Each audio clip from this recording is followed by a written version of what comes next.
104.7 IFM. Report! Tumaas ang bilang ng mga naitatalang batang ina sa Ilocos Region o mga babaeng nanganak sa edad na 15 anyos pababa.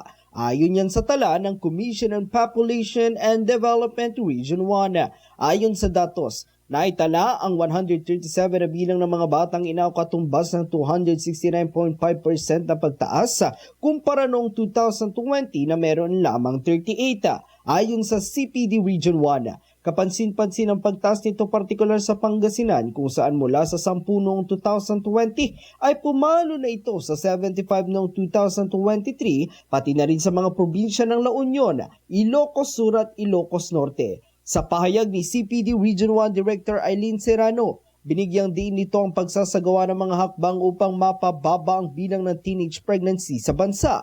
Aniya pa, ay tungkulin din ang kanilang tanggapan na tuparin ang mandato ng batas, partikular na ang Executive Order No. 141 o ang adopting as a national priority the implementation of measures to address the root causes of the rising number of teenage pregnancies.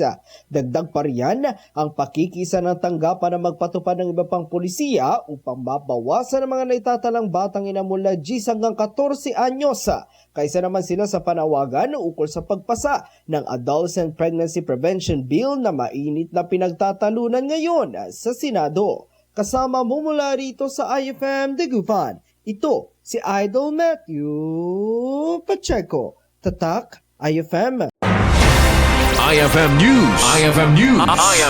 IFM News.